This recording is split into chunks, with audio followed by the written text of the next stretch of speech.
Nos acompaña ya esta mañana el ingeniero Roberto Estrada, él es estratega. Precisamente quisiéramos hoy analizar la situación de la posesión presidencial de Daniel Noboa y los planes que tiene para este país. Roberto, buenos días y bienvenido a Radio City. Buenos días, muchas gracias por la invitación y un saludo a todos los oyentes de la radio y de este programa. Para esta jornada, el país está expectante de lo que pueda ocurrir en cuanto a las decisiones. ¿Es el discurso del presidente Noboa o será el discurso quizás del presidente Noboa el que nos lleve a pensar en que si hay un plan estratégico consciente y aplicable para los próximos 18 meses? Bueno, indudablemente un discurso siempre orienta el norte de lo que se quiere realizar en una nación, pero más que el discurso serán las acciones que se irán ejecutando a partir del día 1, las que demostrarán si efectivamente estamos pues en el camino adecuado. Yo creo que el mejor plan estratégico es aquel que se ejecuta. Pero esa ejecución no debió empezar un poco antes. Muchos analistas consideran que estas semanas, desde que se conoció ya oficialmente que Noboa era el presidente electo hasta el día de hoy, han sido desperdiciadas quizás. Técnicamente no, porque indudablemente pues su mandato estará realmente iniciando el día de hoy, entonces tiene que haber una transición. Tal vez la fase de preparación, la fase preoperativa, es la que debió haberse estructurado para que el camino quede allanado, para que a partir del día 1 ya comiencen a darse en realidad aquellas iniciativas que tienen ellos marcadas, especialmente con los grandes objetivos que han definido para su gobierno y para el país. Son exactamente las 8 de la mañana con 8 minutos. Estamos aquí en cabina con el ingeniero Roberto Estrada, socio de consultoría de Andean Ecuador y consultor estratégico de Deloitte Consulting. Roberto, tú tratas con muchos CEOs, con muchos gerentes, con muchos dueños de empresas, muchas familias. El gobierno de Lasso, donde la mayoría que votamos por él creíamos que iba a ser un gobierno pro empresa, resultó no siendo un gobierno que ayudó mucho a la empresa privada. ¿Cuál es la expectativa hoy en día de la empresa privada con Daniel Noboa? Bueno, la empresa privada es un actor clave porque una de las principales fuentes de ingreso que tiene un gobierno como el nuestro son todos los temas impositivos. Por lo tanto, si le va bien al sector privado, indudablemente eso se va a ver reflejado en una fuente de ingresos tan necesaria como la que tiene el país en este momento. Entonces yo creo que al final del día lo que los empresarios buscan es tratar de tener reglas claras, de establecer siempre seguridad para sus iniciativas y sus proyectos y que haya independencia en las decisiones que se vayan a tomar para que yo creo que el mejor pueda, en este caso, posicionarse dentro de un mercado tan competitivo como el que es actualmente, no solo a nivel local, sino global.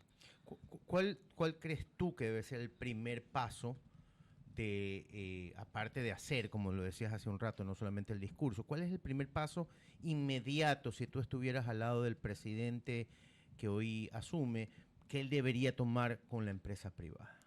Guillermo, mira, es fundamental, primero que nada, establecer un canal de comunicación abierto, claro, con los representantes de los empresarios, estableciendo prioritariamente las grandes aspiraciones que tiene el gobierno, que en ese sentido deben de ser conocidas y sobre todo también respaldadas por los empresarios. Si eso se da desde un inicio, indudablemente las reglas van a estar claras. A veces las reglas no nos gustan por igual a todos, pero ya sabemos cuáles son las reglas en las que tenemos que participar. Eso se vuelve fundamental, repito, para que después todos estemos alineados y remando en la misma dirección. Tendrían que ser, Roberto, reglas económicas indudablemente, es decir, el análisis de una reforma tributaria que permita un poco el impulso y la dinamización de la economía tiene que llegar y se supone que el acuerdo político en la Asamblea va a viabilizar esa acción.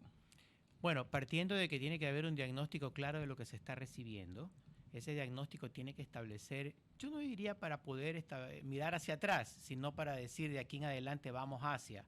Entonces, a partir de ese diagnóstico de cómo está la caja, cómo están las obligaciones, cuál es la diferencia entre la caja y las obligaciones, cuáles son los puntos que todos conocemos y que creo que no vale la pena repetir, sobre los cuales estamos en este momento, en un momento crítico.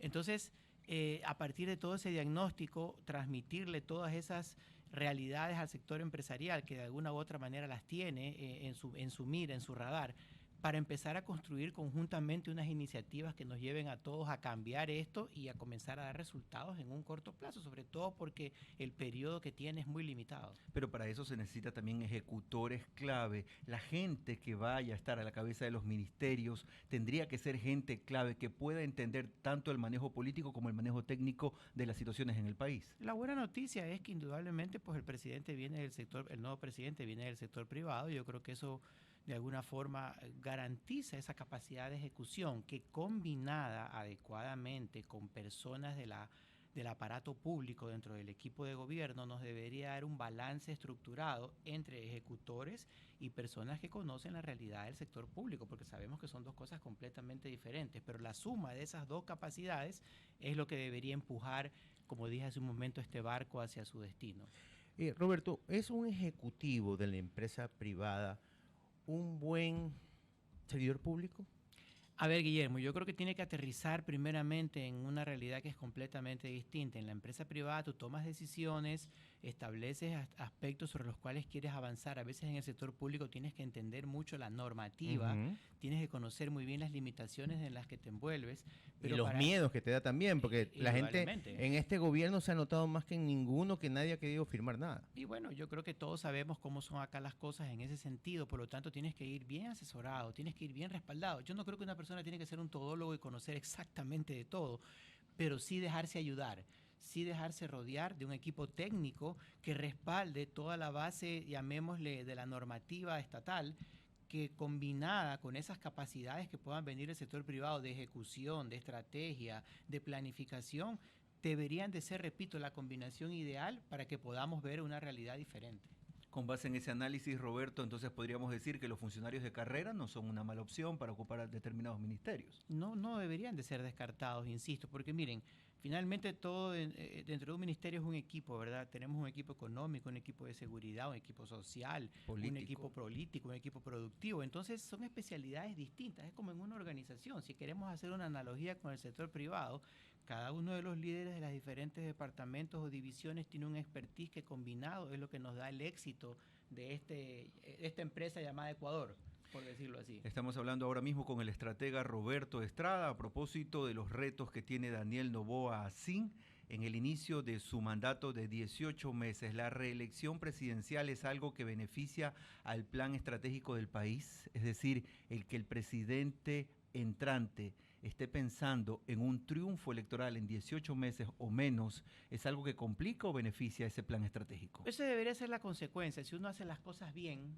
obviamente los resultados lo acompañan, obviamente eso genera satisfacción, por decirlo así, en todos los grupos de interés, que somos los ciudadanos, que somos en este caso el sector privado, que somos todos y cada uno de los que estamos en esta nación.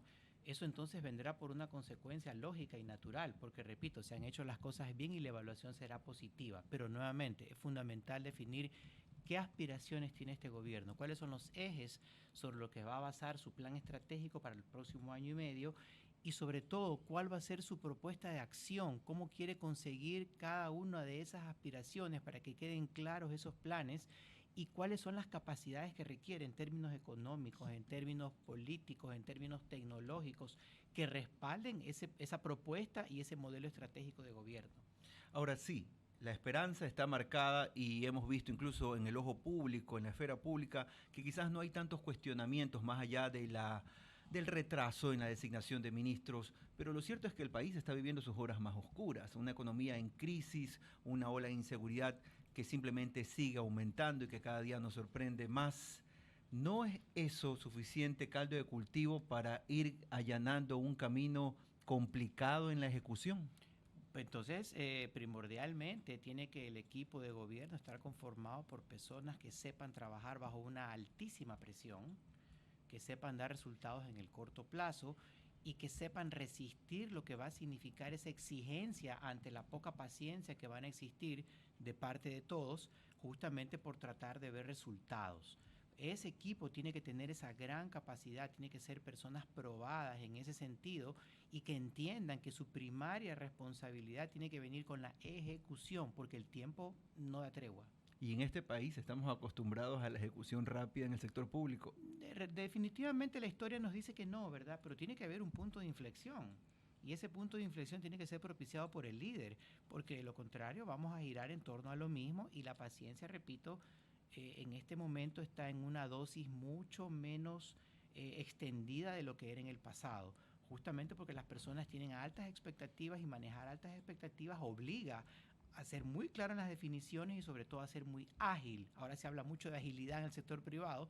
Tenemos que tratar de ver también cómo hacemos que esto se vuelva ágil en el sector público, ¿verdad? Finalmente, Roberto, usted hace un rato hablaba de la analogía de la empresa, esta empresa que tiene unos clientes y estos 17 millones de clientes, ¿qué actitud deberían tener ante las decisiones de esta empresa llamada Ecuador? A ver, hay que ser muy objetivo en esto, ¿verdad? Porque no puede ser esa analogía tan fría. Un país indudablemente es mucho más complejo que una empresa y ya lo hemos podido nosotros experimentar. Pero pongámonos a pensar, es como una organización que en pleno siglo XXI solo esté pensando en generar el máximo retorno a sus accionistas, despreocupándose de todo lo demás. ¿Qué es todo lo demás? Lo social, lo político, lo educativo, lo de salud. Entonces, lo mismo tiene que ser en un Estado, ¿verdad? Si bien es cierto, el Estado tiene que ser, en este caso, exitoso en términos financieros, pero tiene que devolverle ese éxito a todos sus grupos de interés, principalmente los ciudadanos, que somos los observadores y los veedores de lo que se está haciendo en el sector público. Queremos agradecer al ingeniero Roberto Estrada, socio de consultoría Andean Ecuador Consultores Estratégicos, Deloitte Consulting también. Gracias, Roberto, por estar con nosotros. Muy amable, gracias por la invitación y que tengan un buen día. Son las 8 de la mañana y 17 minutos.